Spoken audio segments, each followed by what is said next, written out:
Bonjour à toutes et à tous et bienvenue à ce grand rendez-vous en santé qui est organisé par la Faculté de médecine de l'Université Laval. C'est dans notre mission de responsabilité sociale de rassembler et d'informer la population autour d'enjeux qui exercent une influence directe sur la santé. Ces grands rendez-vous sont conçus sur mesure pour vous et nous permettent de rendre accessible à toutes et à tous l'expertise de notre communauté facultaire. J'offre mes salutations particulières aux gens de notre réseau de formation et de recherche de tout l'Est du Québec, ainsi qu'aux premiers peuples de ce réseau. Dans le cadre du mois de février, qui est le mois national du cœur, nous avons le plaisir de vous présenter un grand rendez-vous sur la santé cardiovasculaire et plus spécifiquement celle des femmes. Vous allez rencontrer aujourd'hui Marie-Ève Piché.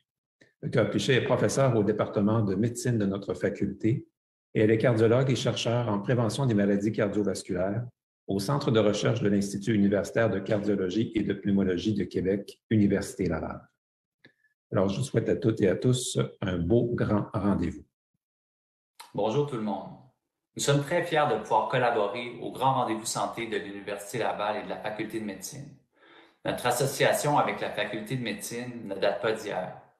Nous sommes très fiers de pouvoir soutenir les initiatives et de pouvoir collaborer au rayonnement de la recherche de la Faculté de médecine de l'Université Laval.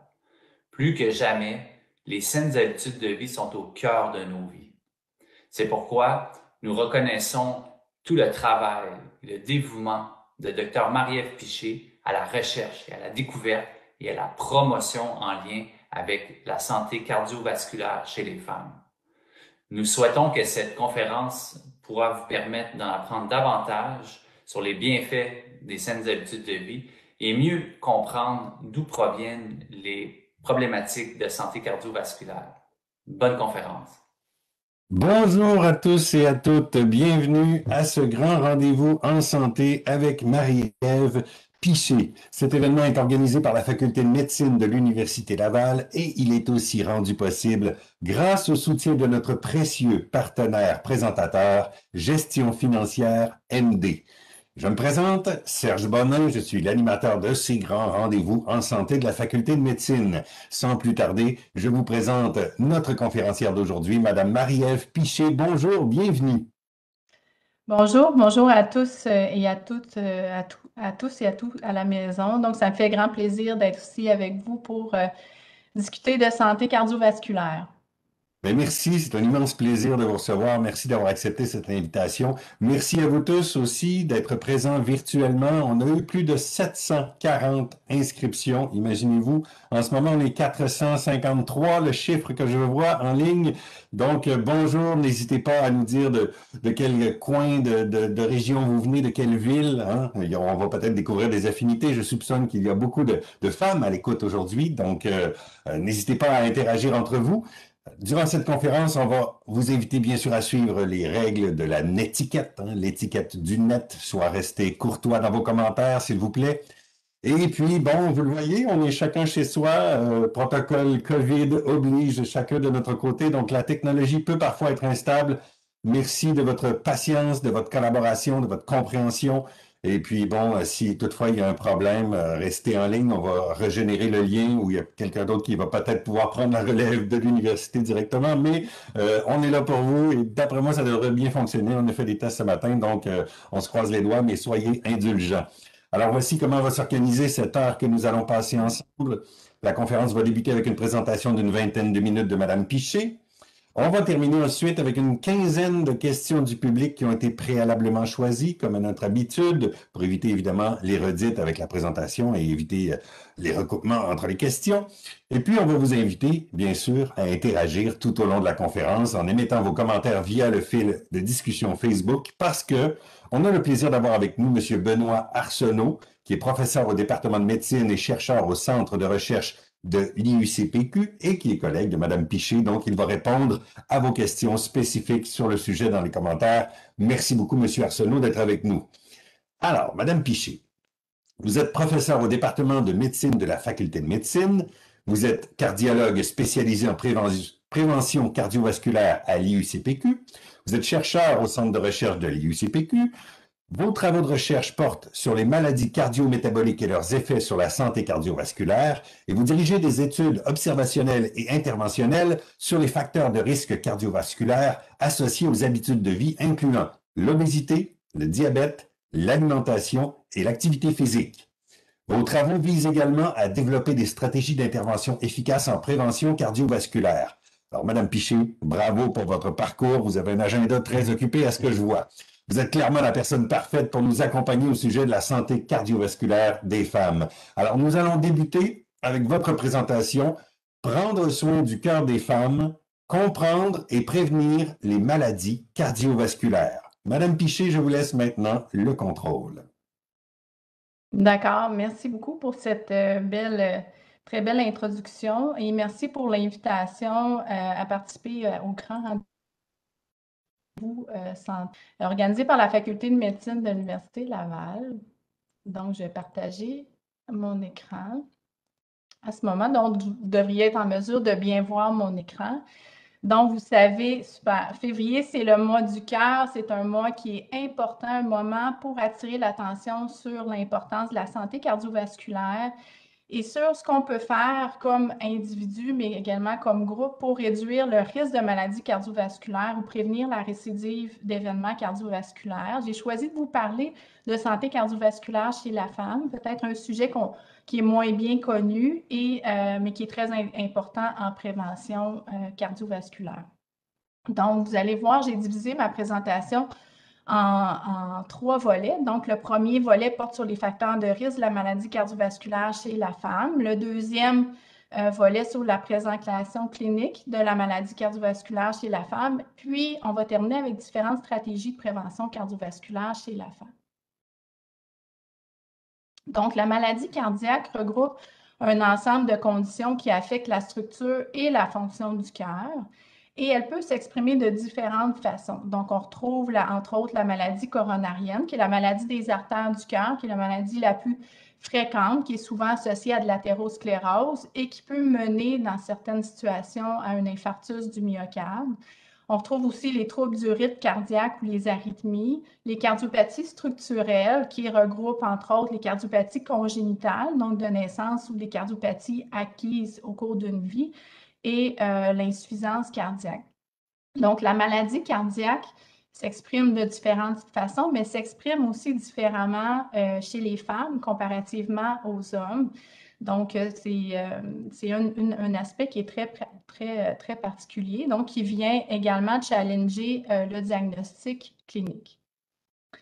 Donc, on a longtemps pensé que la maladie cardiaque était une maladie réservée, plus spécifique, plus réservée aux hommes, bien qu'il y a des études très intéressantes chez les momies égyptiennes avec des examens en imagerie cardiaque qui ont démontré des traces de maladies cardiaques dans les artères des momies égyptiennes vieilles de 3000 ans. Et vous avez ici une image de la plus ancienne momie égyptienne avec une maladie cardiaque documentée qui était une femme qui serait décédée à un âge estimé aux environs de 40 ans. Donc, des études qui ont démontré que déjà à l'époque, la maladie cardiaque, elle était présente autant chez les hommes, autant chez les femmes que chez les hommes. Donc, la maladie cardiovasculaire, elle est fréquente chez les femmes et le risque à vie de développer une maladie cardiovasculaire chez une femme demeure élevé. C'est ce qu'on voit ici dans la figure qui montre la prévalence de maladies cardiovasculaires chez les adultes. Donc, vous avez en rouge les femmes et en bleu les hommes. Et on remarque, entre autres, qu'à partir de l'âge de 60 ans, la prévalence de maladies cardio chez une femme là, est tout près de 70 %, des chiffres qui sont comparables aux hommes. Et on observe aussi que le risque de maladies cardiovasculaires augmente avec l'âge. Donc, les jeunes femmes entre 20 et 40 ans ont beaucoup moins, ont un risque cardiovasculaire qui est moindre, évidemment. Donc, la maladie cardiovasculaire, c'est la principale cause de mortalité prématurée chez la femme, avec un taux de mortalité qui est 5 fois plus important comparativement au cancer du sein. Et autre chose intéressante qu'on remarque dans les dernières années, c'est que la maladie cardiovasculaire affecte de plus en plus les jeunes femmes âgées de moins de 55 ans. Ce qu'on voit ici dans la figure, où on remarque le taux d'hospitalisation pour infarctus du myocarde chez les jeunes, donc les jeunes hommes en bleu et les jeunes femmes en rouge, donc âgés entre 35 et 55 ans. Donc, on voit vraiment une augmentation chez les jeunes femmes du taux d'infarctus dans les dernières années, et c'est quelque chose qu'on observe vraiment dans notre pratique clinique. Cette augmentation du taux d'infarctus chez les jeunes femmes serait, entre autres, attribuable à des moins bonnes habitudes de vie chez les jeunes femmes, un plus haut taux d'obésité, un plus haut taux de diabète, plus de comportements sédentaires. Également, on observe plus de troubles dépressifs, de troubles anxieux, qui est un facteur de risque cardiovasculaire, surtout chez les jeunes femmes. Maintenant, la maladie cardiovasculaire affecte différemment les femmes des hommes, et ce, à plusieurs égards, que ce soit au niveau des facteurs de risque cardiovasculaire, c'est ce qu'on va voir ensemble dans les prochaines diapositives, que ce soit également au niveau de la symptomatologie, ce qui n'est pas surprenant lorsqu'on considère que la physiopathologie de la maladie cardiaque, elle est différente entre les femmes et les hommes à plusieurs égards. Le diagnostic également, donc pour un cardiologue, tous les cardiologues sont sensibles au fait que nos outils diagnostiques sont souvent moins performants chez les femmes comparativement aux hommes.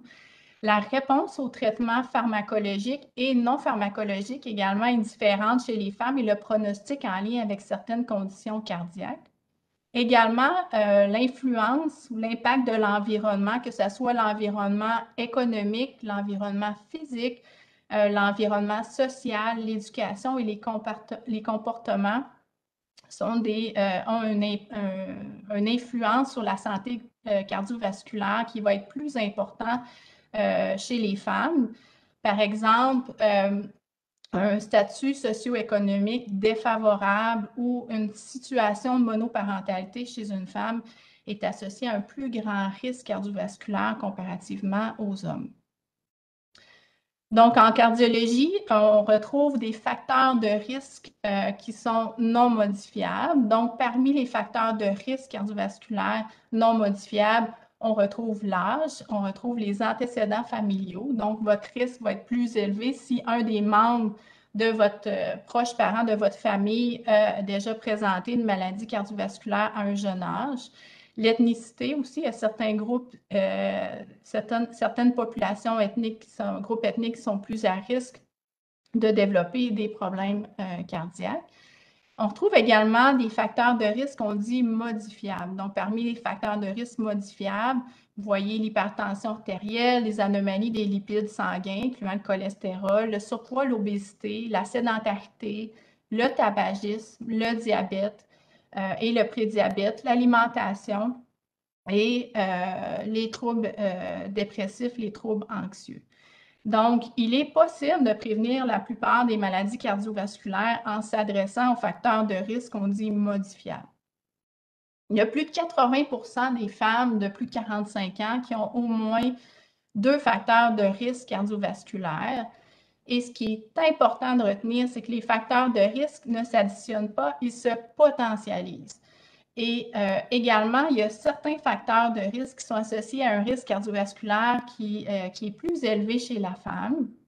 C'est vrai pour le diabète. Donc, le diabète chez une femme est associé à une mortalité cardiovasculaire qui est plus élevée comparativement au diabète chez un homme, un plus haut risque d'insuffisance cardiaque et un plus grand risque d'infarctus qui va survenir de façon beaucoup plus précoce chez les femmes diabétiques. L'hypertension artérielle, elle est plus fréquente chez les femmes et souvent moins bien contrôlée chez les femmes. L'obésité, la sédentarité sont plus fréquentes chez les femmes et sont associées à un plus haut risque de maladies cardiovasculaires. Le tabagisme chez une femme également, c'est associé à un plus haut risque d'événements cardiovasculaires. Et certains facteurs psychosociaux, donc on parlait de dépression, anxiété, sont associés à un plus haut risque de maladies cardiovasculaires, surtout chez les jeunes femmes. Également, il y a des facteurs de risque qui sont spécifiques aux femmes qui contribuent à augmenter le risque cardiovasculaire. Donc, parmi ceux-ci, on retrouve les complications liées à la grossesse, donc le diabète de grossesse, les complications hypertensives de la grossesse, la prééclampsie. Ensuite, on retrouve dans ces facteurs la persistance du poids suivant une grossesse. Donc, on parle d'un poids au-delà de 1 an suivant, un poids augmenté au-delà d'1 an suivant la grossesse, la ménopause et également certaines formes de chimiothérapie, radiothérapie pour le cancer du sein. Donc, certaines complications pendant la grossesse, comme je vous mentionnais, peuvent contribuer à augmenter le risque cardiovasculaire et le diabète et l'hypertension de grossesse doublent le risque à long terme d'événements cardiovasculaires. Et en général, on remarque que le risque cardiovasculaire va être majoré à 10 ans suivant la grossesse. Également, la ménopause chez une femme, c'est associé à une augmentation du risque de maladies cardiovasculaires, une augmentation du risque qui est, s'explique entre autres par des changements hormonaux qui surviennent pendant la transition vers la ménopause. Également, des changements hormonaux qui sont associés à des modifications du métabolisme des lipides, du métabolisme du glucose. On remarque plus de résistance à l'insuline. On remarque également une redistribution des graisses au niveau vers le compartiment abdominal. Donc, les femmes ménopausées ont plus d'obésité ou d'adiposité abdominale.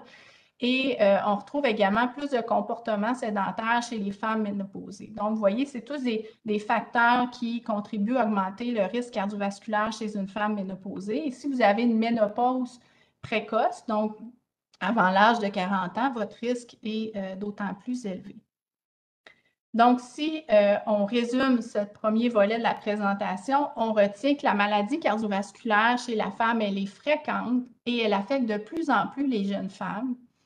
Et on remarque qu'il y a plusieurs facteurs qui contribuent à augmenter le risque cardiovasculaire chez la femme, entre autres des facteurs de risque qu'on dit non modifiables, des facteurs de risque modifiables. Il y a des facteurs de risque qui sont spécifiques aux femmes et également il y a des facteurs de risque qui ont un effet différentiel chez les femmes. Donc, on a vu l'exemple avec le diabète qui est vraiment un facteur de risque majeur chez une femme. Maintenant, en ce qui concerne le diagnostic clinique chez la femme, donc la maladie cardiovasculaire et le diagnostic d'infarctus du myocarde est souvent établi moins rapidement chez les femmes. Ça s'explique par plusieurs raisons. Entre autres, les symptômes sont souvent plus atypiques, sont souvent plus subtils. Les femmes vont vraiment consulter plus tardivement lorsqu'elles présentent des symptômes. Elles ne vont pas souvent en parler avec leur médecin de famille. Donc, il y a vraiment un problème, pas un problème, mais les femmes vont moins reconnaître les symptômes lorsqu'ils vont se manifester. Je vous ai mis ici un exemple en vidéo d'une coronarographie. Donc, c'est l'examen qui nous permet, entre autres, de voir la circulation au niveau des artères du cœur. Donc, avec ce genre d'examen, on peut entre autres, évaluer s'il y a présence de maladies significatives dans les artères du cœur. Donc, en pratique clinique, ce qu'on voit, c'est que le signe le plus révélateur d'infarctus, ça demeure la douleur thoracique. Et la grande majorité des femmes vont présenter une douleur thoracique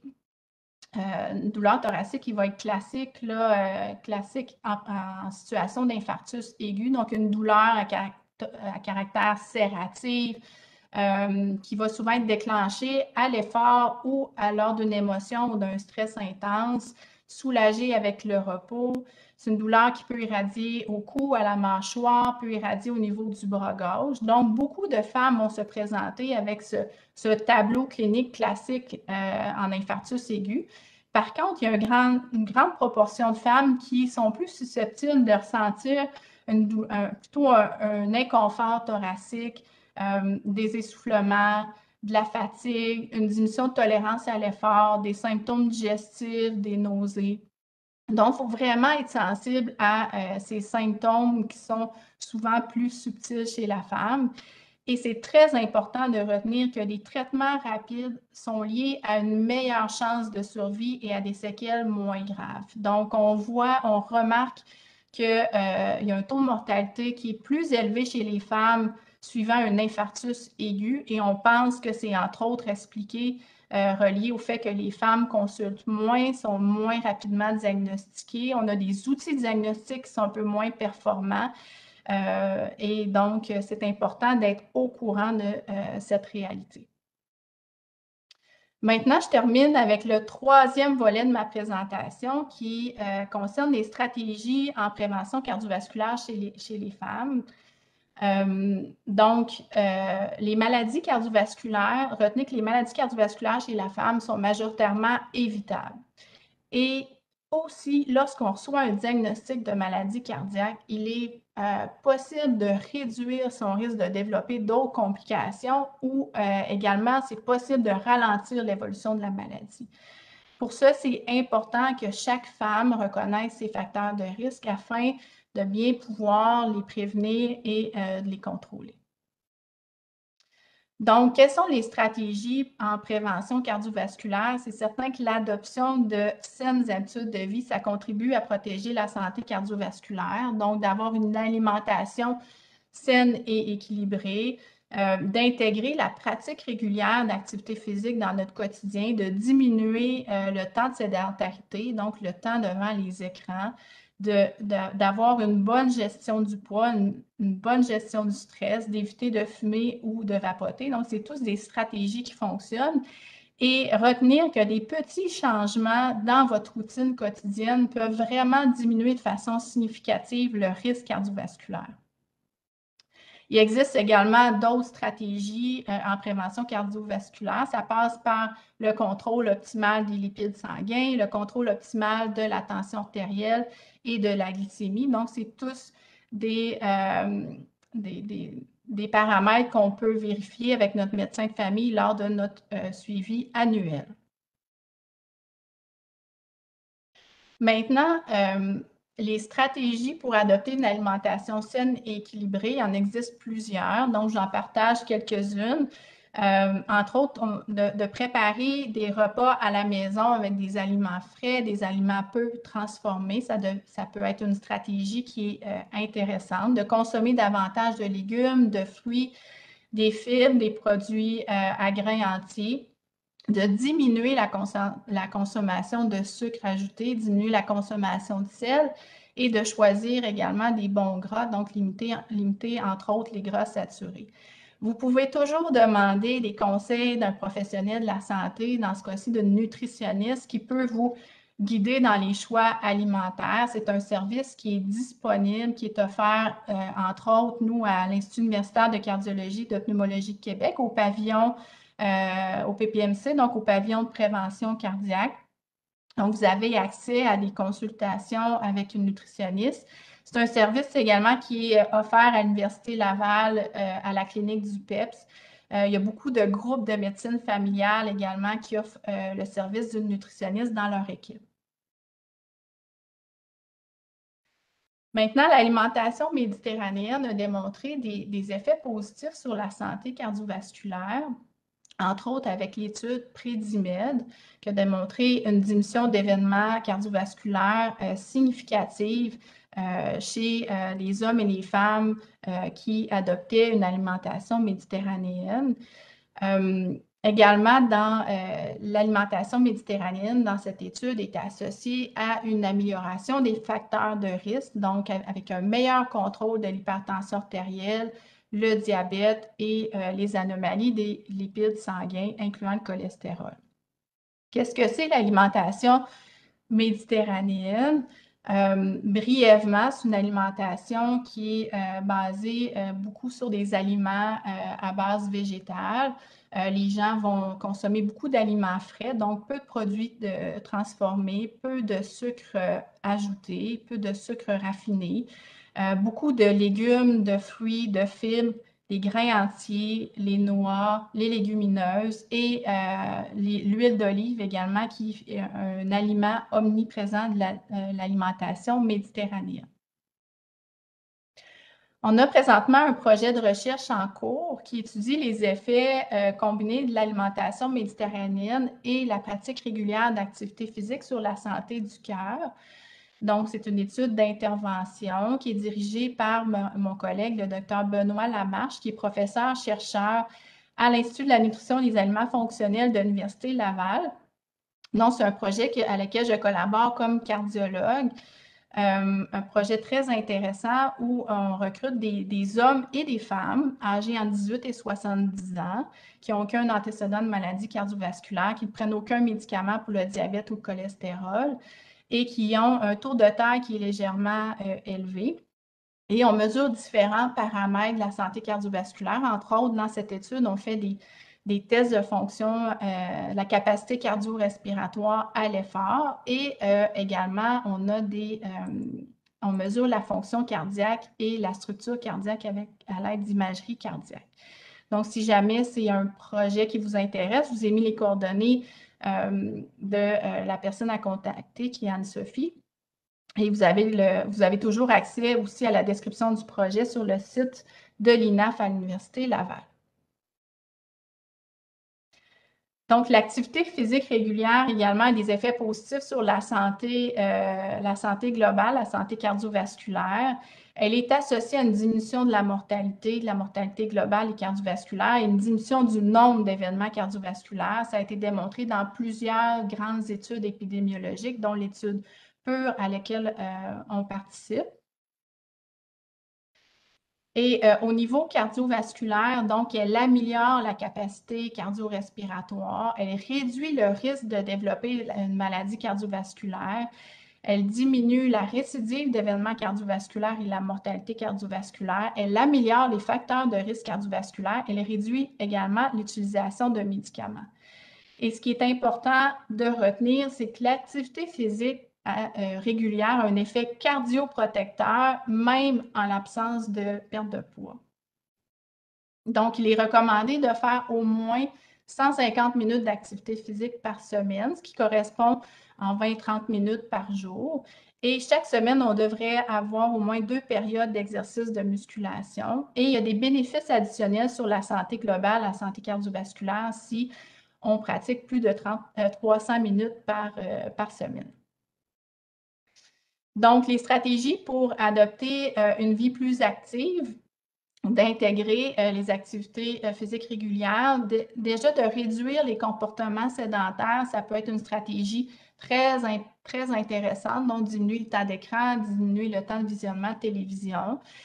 Également, c'est important de retenir que des courtes périodes d'exercice ont autant de bénéfices sur la santé cardiovasculaire que des longues périodes d'exercice. Donc, par exemple, si votre horaire est chargé, puis vous avez si votre horaire est très chargé, donc 2 périodes de 15 minutes de marche dans votre journée, c'est aussi bénéfique qu'une période de 30 à 40 minutes de marche. Donc, ça, c'est très intéressant. Vous pouvez aussi utiliser un appareil qui permet de calculer votre niveau d'activité physique. Ça peut devenir une source de motivation. Vous pouvez également pratiquer l'activité physique en famille, avec des amis, en groupe. Donc, c'est toutes des stratégies pour avoir une vie plus active.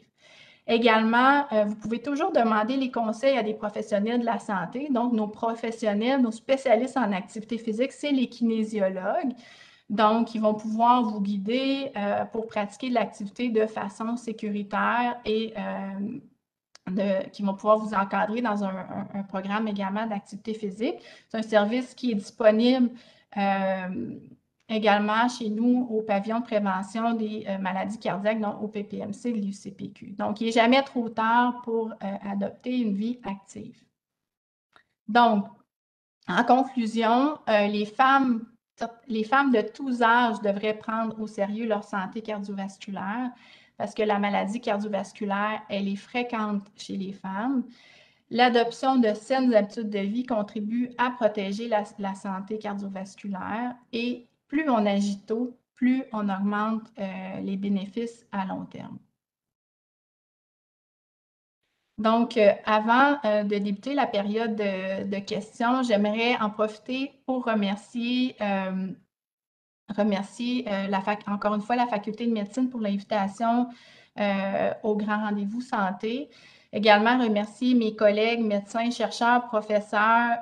Entre autres, je remercie mon collègue Benoît Arsenault qui a accepté de répondre à vos questions sur le chat en ligne. Je remercie aussi les équipes médicales exceptionnelles de l'UCPQ et du PPMC, mon équipe de recherche qui regroupe des personnes extraordinaires, les participants à mes projets de recherche aussi, et évidemment les partenaires financiers, dont entre autres la Fondation de l'UCPQ, qui me permettent de poursuivre des travaux de recherche en prévention cardiovasculaire. Maintenant, je vous ai mis quelques ressources disponibles si vous voulez en apprendre davantage. Donc, vous avez un site qui est Cœur et AVC Canada qui est disponible autant en français qu'en anglais. Donc, très beau site, là, très accessible si vous voulez plus d'informations sur la santé cardiovasculaire en général, la santé cardiovasculaire chez la femme. Évidemment, on a de disponible à l'UCPQ un pavillon de prévention des maladies cardiaques qui est le PPMC. Donc, vous pouvez venir consulter les professionnels de la santé sur place, avoir accès à une évaluation médicale complète aussi. Si ça vous intéresse, vous pouvez participer aussi à des programmes de réadaptation cardiaque, des programmes de prévention cardiovasculaire aussi, gestion de l'obésité. Également, il y a le programme Traité Santé qui est disponible dans plusieurs groupes de médecine familiale pour vous aider à prendre en charge votre santé cardiovasculaire, votre santé globale. Et aussi, je vous parle de Sa Marche Doc, qui est une initiative qui est mise en place par un collègue cardiologue, le docteur Paul Poirier, pour encourager la marche en milieu urbain. Donc, vous pouvez aller voir, si vous êtes curieux, sur le site de Sa Marche Doc, où on retrouve entre autres les cartes interactives des différents sentiers de marche qui sont disponibles dans la région de Québec et ses environs. Voilà, donc je suis maintenant disponible pour la période de questions. Merci infiniment, Marie-Ève, pour cette présentation. C'était vraiment, c'est très pertinent, évidemment. On est content de savoir que les maladies cardiaques peuvent être prévenues, n'est-ce pas? On peut faire de la prévention. Il y a beaucoup d'indices aussi pour repérer les symptômes. J'avais une question au début de la présentation. Vous parliez que les risques ne s'additionnent pas, ils se potentialisent. Peut-être juste préciser qu'est-ce que ça veut dire exactement? Oui, effectivement, donc ça veut dire que on peut penser que d'avoir, par exemple, deux facteurs de risque, que c'est moins grave que d'avoir, bon, je vais donner un exemple concret. Par exemple, si j'ai une femme qui présente un diabète, puis qui présente une hypertension artérielle, en comparaison à une femme qui aurait, par exemple, 4 facteurs de risque. Donc, elle a une histoire familiale, elle est fumeuse, elle est en surpoids, puis elle est sédentaire. Donc, la personne diabétique pourrait penser qu'elle est moins à risque parce qu'elle a seulement 2 facteurs de risque comparativement à sa collègue qui en a 4. Donc, ce n'est pas vrai. Vous voyez, il y a vraiment un effet différentiel de certains facteurs de risque. Donc, il y a des combinaisons qui font que le risque va vraiment se potentialiser. Donc, et chaque personne, il y a vraiment l'effet potentiel de ce risque-là est individuel à chacun. Merci, c'est très clair. C'est super important. Voilà. Merci, c'est super clair. Je vous invite évidemment à mentionner, hein, à faire des j'aime si vous appréciez la présentation parce qu'il y a quand même beaucoup d'informations là-dedans. Pour ceux et celles qui viennent de se joindre à nous, bonjour, bienvenue. Vous assistez au grand rendez-vous en santé avec Madame Marie-Ève Piché. Et on est dans la période de questions. Et avant d'entrer dans les questions du public élaborées où on va prendre le temps de répondre, on a un petit jeu qui commence, bon, ceux qui sont habitués commencent à le connaître, un petit jeu pour casser la glace un peu. Alors, on vous demande de répondre, Marie-Ève, en un ou deux mots aux questions qui suivent. Donc, vous répondez spontanément. Évidemment, si vous avez envie d'ajouter une petite parenthèse, on y va, mais on essaie d'y aller assez rondement, là. Alors, vous êtes prête? Oui. Oui, parfait. Alors, votre sport préféré? Plusieurs. Natation, ski de fond, course, vélo. Donc, pas de préférence, on les prend tous. Mer ou montagne? Mer. D'accord. Sucré ou salé? Sucré. Et beurre ou margarine? Beurre. beurre. Et finalement, Angleterre ou Canada? Oh, les deux.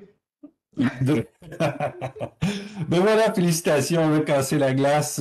Merci, vous avez bien joué le jeu. Je vous remercie pour ça.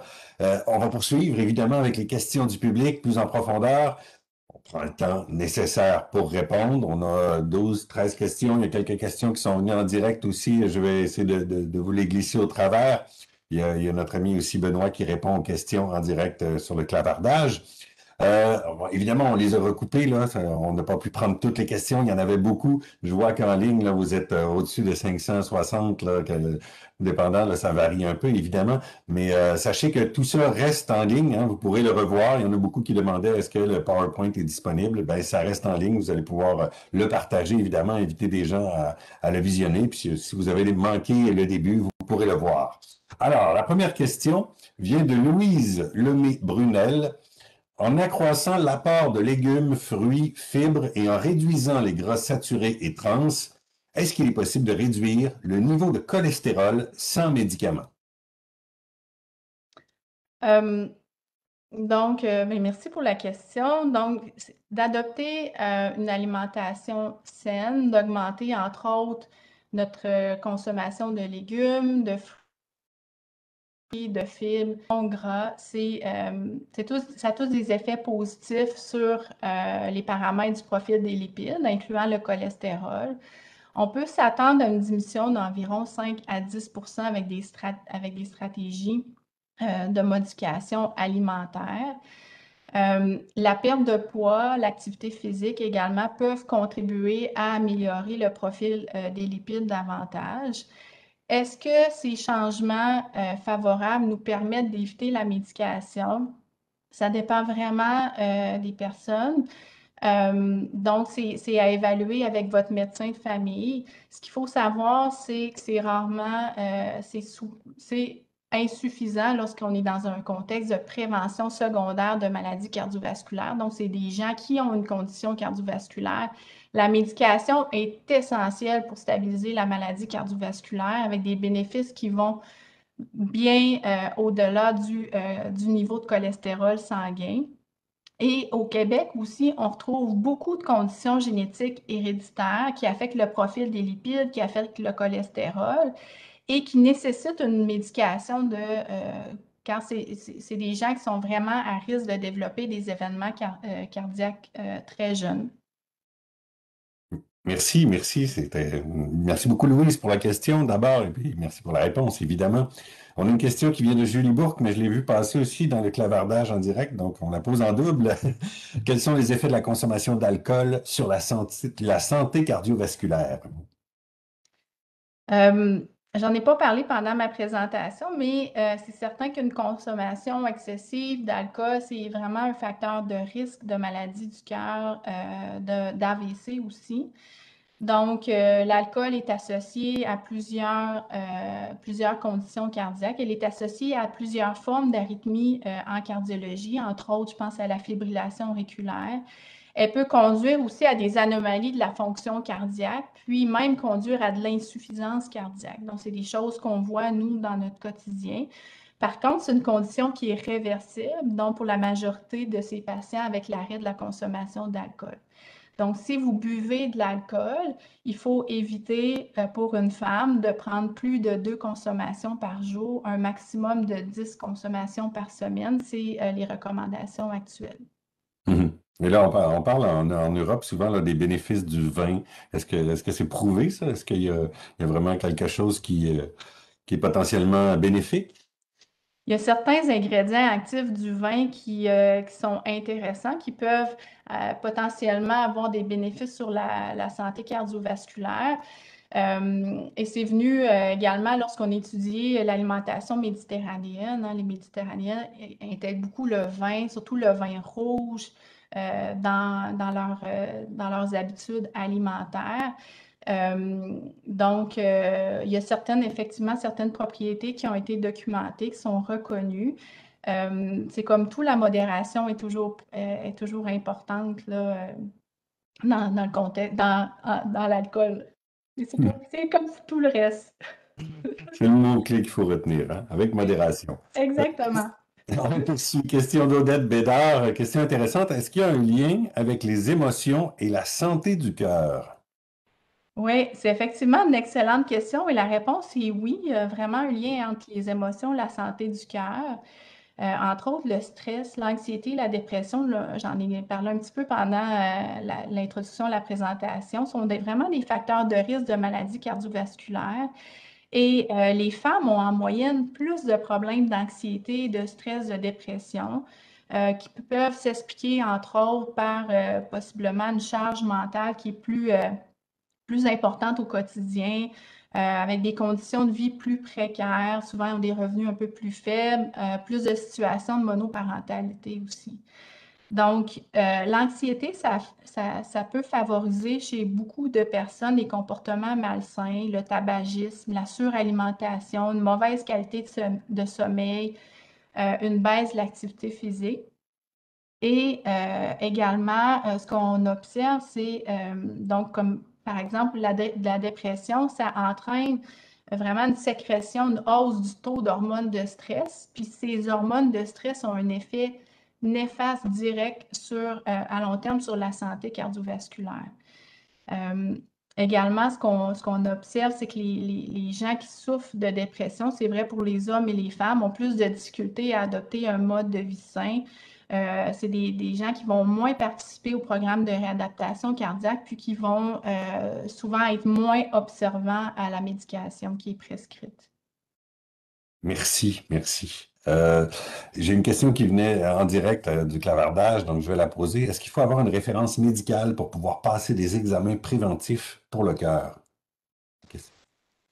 Très bonne question. Non, c'est pas quelque chose qui est. On n'est pas obligé d'avoir une référence médicale. C'est un service qui est disponible, entre autres, nous, au PPMC, donc au pavillon de prévention des maladies cardiaques. Donc, les gens peuvent s'inscrire pour avoir une évaluation médicale complète, rencontrer les différents professionnels, la nutritionniste, kinésiologue, une infirmière qui est spécialisée en santé cardiovasculaire. Nos infirmières aussi sont formées en santé cardiovasculaire chez la femme. Donc, oui, c'est une ressource qui est accessible sans référence médicale. On peut également être référé par un médecin traitant aussi. On a différents programmes aussi que les gens peuvent adhérer, que ce soit en prévention cardiovasculaire, en réadaptation, des programmes orientés sur la perte de poids aussi. Donc, oui, c'est facilement accessible. Parfait, merci. On poursuit. Roxane Baillargeon a une question. Vous l'avez un peu abordé dans la présentation, mais je veux avoir un peu la différence, là. Est-ce que la marche est bonne pour le cœur? On a vu que oui. Mais est-ce qu'on doit absolument courir, faire des exercices plus intenses afin de stimuler le cœur, de se garder en santé? Donc, la différence un peu entre la marche et la course là, dans la santé cardiovasculaire. Bien, la marche, elle est suffisante et elle est excellente pour la santé cardiovasculaire. Donc, on dit qu'une marche de 30 minutes qui doit être soutenue est suffisante pour avoir des bénéfices cardiovasculaires. Et moi, je la prescris beaucoup, la marche. C'est un sport qui est accessible à tous, qui est sécuritaire, qui a peu de risques pour la santé. C'est à faible coût. Tout ce que ça prend, c'est une bonne paire de chaussures. Les crampons, ça peut aider l'hiver. Donc, il y a vraiment plusieurs bénéfices qui sont associés à la marche. Des bénéfices sur la santé globale, hein, au-delà des bénéfices sur la santé cardiovasculaire, ça prévient plusieurs maladies chroniques, ça prévient le diabète, ça aide à contrôler la tension artérielle, les gens ont une meilleure qualité de sommeil, ça diminue le risque de certains cancers et ça diminue le risque de récidive de certains cancers, donc le cancer du sein chez la femme. Ça améliore la mémoire, ça améliore également la fonction cognitive, ça améliore la capacité également à faire face au stress ou à gérer l'anxiété. Donc, c'est vraiment un exercice qui est excellent pour la santé cardiovasculaire et qui a des bénéfices vraiment démontrés. Parfait. Merci Roxane pour la question et merci pour la réponse. Question anonyme cette fois. Est-ce que vous pouvez me dire qu'est-ce qui est déconseillé comme activité physique ou sportive après un infarctus? La grande majorité des activités physiques ou sportives peuvent être reprises après un infarctus. Et la reprise des activités physiques suivant un infarctus fait partie du traitement et ça prévient les récidives d'événements cardiovasculaires. Par contre, la reprise des activités après un infarctus devrait être encadrée par un professionnel de la santé, donc un kinésiologue qui est un spécialiste de l'activité physique. Et tous les patients de l'UCPQ qui ont fait un infarctus vont rencontrer un kinésiologue et vont bénéficier d'une évaluation de leurs conditions cardiovasculaires dans le cadre d'un programme de réadaptation cardiaque qui est offert dans notre centre. Donc, c'est un service qui est aussi accessible pour les gens de l'extérieur. Donc, oui, c'est possible de reprendre l'activité physique après un infarctus et c'est fortement encouragé. Pour les gens qui pratiquent des sports compétitifs, ils devraient en discuter avec leur cardiologue traitant. C'est une décision qui doit se prendre sur une base individuelle selon la condition cardiaque qui est propre à chacun, à chaque patient. Merci. Là, il nous reste à peu près 12-13 minutes. On est à peu près à la moitié, donc on est à peu près dans les temps. On va essayer de garder ce rythme-là. Manon Perrin demande, est-ce que les maladies cardiaques sont héréditaires? Vous en avez parlé un peu, mais peut-être développer sur l'impact de la génétique sur les risques cardiovasculaires, finalement. Parfait, je vais essayer d'accélérer la rapidité de mes réponses. Donc oui, effectivement, on l'a vu, il y a une composante héréditaire des maladies cardiovasculaires. C'est vrai pour la maladie coronarienne, donc on l'a vu dans la présentation, les femmes, les hommes qui ont un proche parent qui a présenté une maladie coronarienne précoce sont plus à risque. Donc on parle avant l'âge de 55 ans pour les hommes, avant l'âge de 65 ans chez les femmes. Il existe aussi certaines formes héréditaires de maladies congénitales ou d'atteinte de la fonction cardiaque, également des formes génétiques associées à certaines arythmies cardiaques. Il y a plusieurs collègues et collègues chercheurs qui travaillent sur les formes héréditaires de maladies cardiovasculaires à l'UCPQ.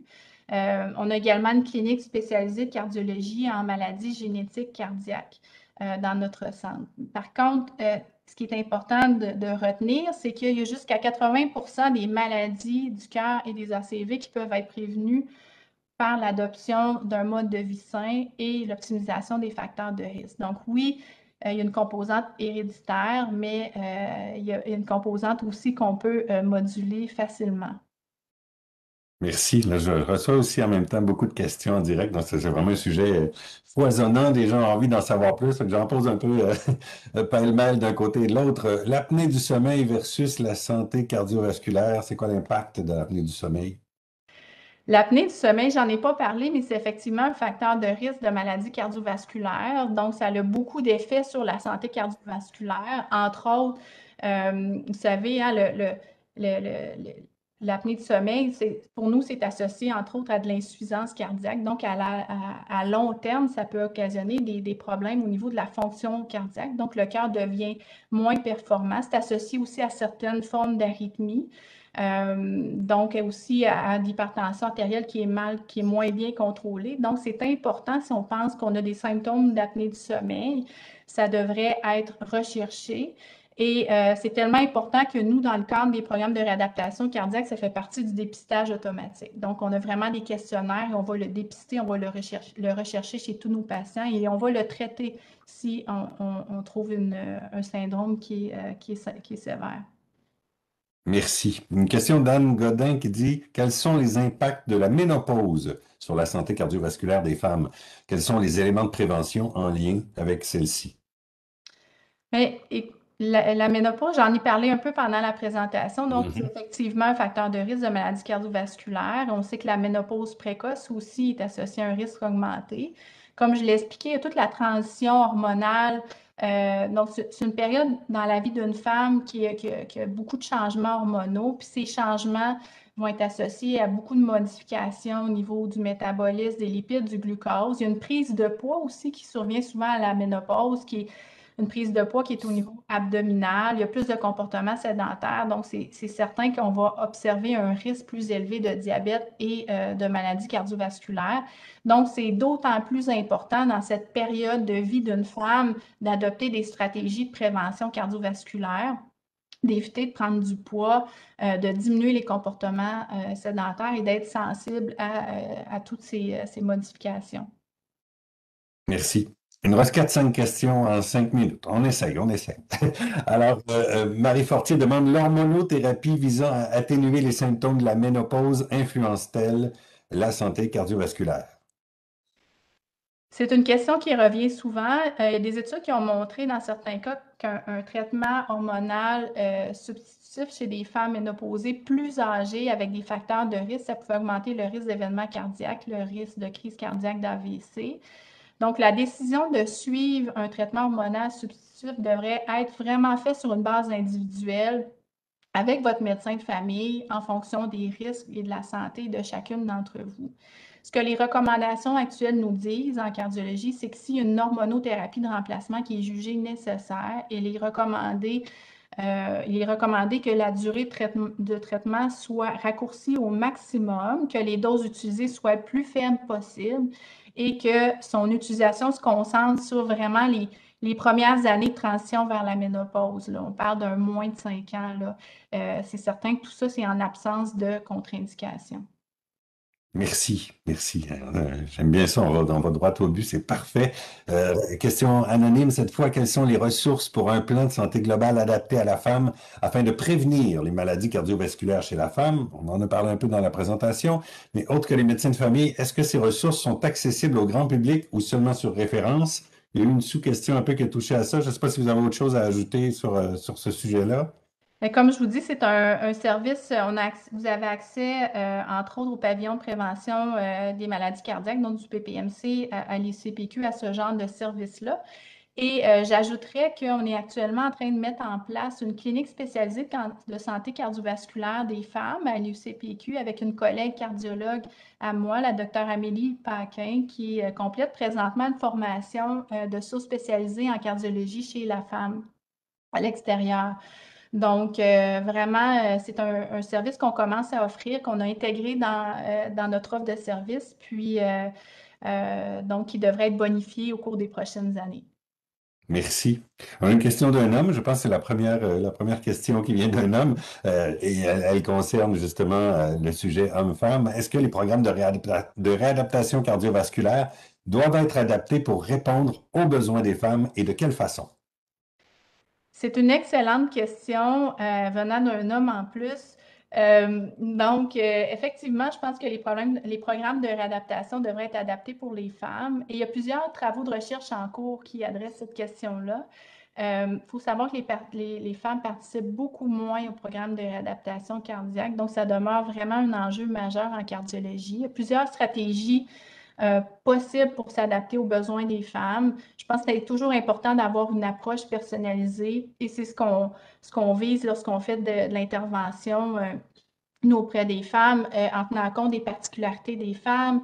Je pense que probablement la prise en charge psychologique devrait être un élément aussi à cibler dans un programme de prévention de réadaptation chez la femme.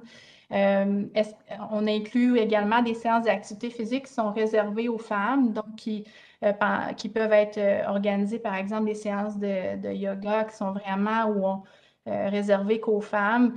Il y a également des modèles de réadaptation qui peuvent être faits à domicile, donc qui vont être proposés aux femmes qui auraient, par exemple, un horaire plus chargé. Donc, vous voyez, il y a différentes stratégies qui existent. Je pense qu'on est déjà sensible à ça. Est-ce qu'il y a moyen de les bonifier? Certainement. Puis, comme je vous dis, il y a plusieurs travaux en cours présentement. Merci. Bien, il y avait justement une sous-question en direct qui disait est-ce que le yoga est considéré comme un sport? Là, je comprends que oui, ça fait partie de l'aide potentielle. Marcel Larreau, notre environnement étant un déterminant important en santé cardiovasculaire, quelles seraient les recommandations que vous feriez aux maires des petites et grandes municipalités afin de développer et maintenir les meilleures conditions permettant de préserver une santé cardiovasculaire optimale? Donc, dans les villes, qu'est-ce qu'on fait pour améliorer l'environnement? Oui, on sait que les espaces verts, les facilités sportives, ça contribue à diminuer la prévalence de maladies chroniques, maladies cardiovasculaires. Donc, c'est important que la population ait accès à un environnement qui est favorable. Je pense qu'il faut augmenter le nombre d'espaces verts aménagés, sécuritaires. C'est important l'hiver de bien déneiger les trottoirs. Penser aux aménagements pour les familles, aménager les sentiers de marche. penser à installer des aires de repos, par exemple, pour nos populations plus âgées. Il faut penser aux facilités sanitaires publiques aussi dans les parcs en bordure des sentiers de randonnée. Éclairer certains parcs le soir pour nos travailleurs, nos sportifs du soir. Donc, on a des gens qui ont des horaires très, très, très chargés. Donc, je pense aussi d'augmenter l'accessibilité à des espaces, des installations gratuites. Ça, c'est certain que ça devient un stimulant intéressant. Je pense également que l'aménagement des pistes cyclables, favoriser le transport actif, je pense que c'est important pour optimiser le déplacement actif de notre population. D'avoir des espaces de rangement sécuritaire des vélos sur les lieux de travail. C'est toutes des stratégies qui devraient être considérées par nos maires pour améliorer la santé de notre population. Vraiment intéressant. J'ai un double chapeau là-dessus, là, ça m'intéresse doublement. Dernière question, comment on fait pour faire de la prévention chez les femmes plus jeunes, lesquelles ont bien d'autres préoccupations dans leur vie active? Oui, je pense qu'il faut sensibiliser les jeunes femmes à l'importance de la santé cardiovasculaire, d'adopter des stratégies efficaces en prévention cardiovasculaire et que leur santé devrait devenir une préoccupation aussi importante que tout le reste. Il existe déjà des programmes éducatifs dans les écoles qui sensibilisent les jeunes femmes et on devrait en mettre encore plus, en élaborer beaucoup plus. Sensibiliser les jeunes filles à adopter un mode de vie sain, diminuer le temps d'écran, diminuer le vapotage, sensibiliser les jeunes femmes à l'image corporelle, les comportements alimentaires. C'est important de mettre à l'avant des modèles pour les jeunes femmes et faire de la sensibilisation aussi auprès des employeurs, permettre dans l'horaire de travail peut-être des périodes réservées pour la pratique d'activités physiques. On sait que les jeunes femmes ont souvent des jeunes enfants, les activités pour les enfants. Donc, il y a certains employeurs qui vont même payer à leurs employés des cours de yoga ou d'exercice sur leur lieu de travail. Donc, c'est tous des stratégies qui peuvent devenir intéressantes, mais je pense que surtout, les jeunes femmes devraient déjà être sensibilisées à l'importance de leur santé cardiovasculaire. Merci. On me dit qu'on a le temps pour la dernière question qui restait de Lise La Liberté, qui travaille en gériatrie.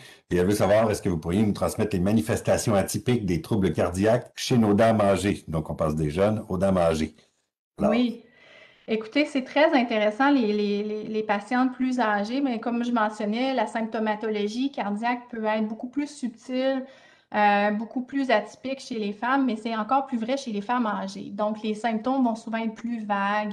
Les femmes âgées vont se présenter souvent avec une fatigue, une diminution de l'intérêt, vont avoir souvent des symptômes plus digestifs, plus de nausées, peuvent avoir des fois des symptômes même dépressifs qui peuvent masquer une condition cardiaque active. Donc, c'est une population qui est très difficile, encore plus challengeante. Donc, ça rajoute un niveau de difficulté dans le dépistage et le diagnostic. Donc, c'est important de bien suivre nos femmes âgées, de bien les encadrer. ben voilà, merci infiniment. C'est ce qui va conclure pour nous ce grand rendez-vous en santé. Au nom de la Faculté de médecine de l'Université Laval, je tiens à remercier encore une fois notre invitée Marie-Ève Piché, qui a fait preuve d'une très grande générosité, d'une grande patience. Notre partenaire présentateur aussi, Gestion financière MD. Grâce à son soutien, nous pourrons remettre de nombreuses bourses aux étudiants et étudiantes qui sont la relève en santé. Alors merci. Madame Piché, on vous souhaite une bonne continuation dans vos travaux. Merci, ce fut vraiment un grand plaisir. Merci à tous et à toutes pour votre grande participation à cet événement. Et j'aimerais vous rappeler qu'il n'est jamais trop tard pour faire des changements significatifs pour votre santé cardiovasculaire. Donc, merci beaucoup. Ben voilà, le message est passé. Merci aussi à vous tous qui avez participé à ce grand rendez-vous en santé. Hein. J'ai compté jusqu'à 565. Oui, 565 personnes qui étaient en ligne à un certain moment. Donc, ça a été un réel privilège, un honneur de vous avoir avec nous aujourd'hui. Si vous voulez la réécouter, cette conférence, la partager à votre réseau, elle reste disponible dans la section vidéo de notre page Facebook ainsi que sur notre chaîne YouTube. On se retrouve le 23 mars prochain pour un autre grand rendez-vous qui portera sur l'arthrite avec Paul R. Fortin, rhumatologue, professeur et chercheur clinicien.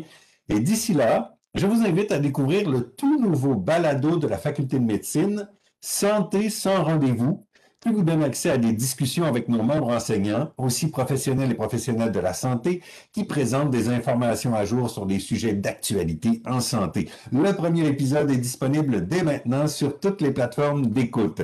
Alors, bonne journée à vous tous et merci encore d'avoir été là. Au plaisir.